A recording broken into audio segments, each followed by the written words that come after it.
ओम गंग गणपते नमः। आप सभी का आपके अपने चैनल हिंदी स्टोरी बुक पर बहुत बहुत स्वागत है। आज इस वीडियो में वरुथनी एकादशी व्रत कथा सुनेंगे। वरुथनी एकादशी के दिन भगवान विष्णु के वाराह रूप की उपासना का विधान है।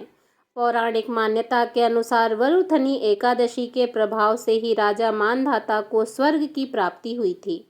वरुथनी एकादशी पर वाराह रूप में विष्णु जी की पूजा करने से अन्नदान और कन्यादान करने के समान पुण्य प्राप्त होता है।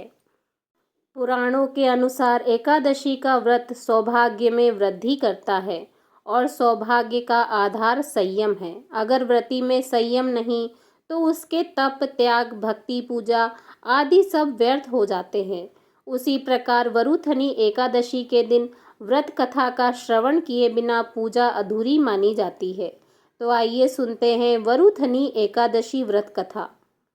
धर्मराज युधिष्ठिर बोले, हे भगवान, मैं आपको नमस्कार करता हूँ।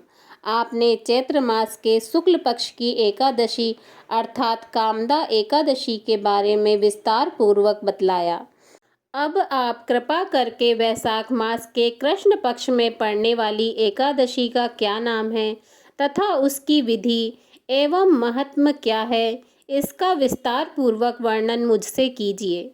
भगवान श्री कृष्ण ने कहा, हे राजेश्वर, वैशाख मास के कृष्ण पक्ष में पड़ने वाली एकादशी को वरुथनी एकादशी के नाम से जाना जाता है। यह सौभाग्य देने वाली, सब पापों को नष्ट करने वाली तथा अंत में मोक्ष देने वाली है। इसकी महात्म्य कथा आपसे कहता हूँ। प्राचीन काल में नर्मदा नदी के तट पर मानधाता नामक राजा राज्य करते थे। वह अत्यंत दानशील तथा तपस्वी थे।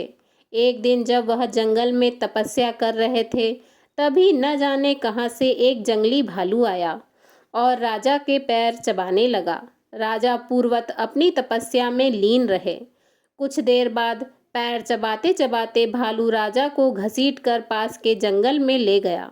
राजा बहुत घबराया, मगर तापस धर्म अनुकूल उसने क्रोध और हिंसा न करके भगवान विष्णु से प्रार्थना की और करुण भाव से भगवान विष्णु को पुकारा। उसकी पुकार सुनकर भगवान श्री हरि विष्णु प्रकट हुए और उन्होंने चक्र से भालू को मार डाला। राजा का पैर भालू पहले ही खा चुका था। इससे राजा बहुत ही शोकाकुल हुए। उन्हें दुखी देखकर भगवान विष्णु बोले, हे वत्स, शोक मत करो। तुम मथुरा जाओ और वरुथनी एकादशी का व्रत रखकर मेरे वाराह अवतार रूप की पूजा करो। उसके प्रभाव से पुनः सुदृढ़ अंगों वाले हो जाओगे। इस भालू ने तुम्हें जो काटा है, यह तुम्हारे पूर्व जन्म का अपराध था।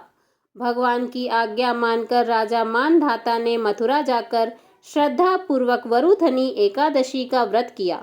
इसके प्रभाव से राजा शीघ्र ही पुनः सुंदर और संपूर्ण अंगों वाले हो गए। इसी एकादशी के प्रभाव से राजा मानधाता स्वर्ग को प्राप्त हुए। जो भी व्यक्ति भय से पीड़ित है, उसे वरुथनी एकादशी का व्रत रखकर भगवान विष्णु का स्मरण करना चाहिए। इस व्रत को करने से समस्त पापों का नाश होकर मोक्ष मिलता है।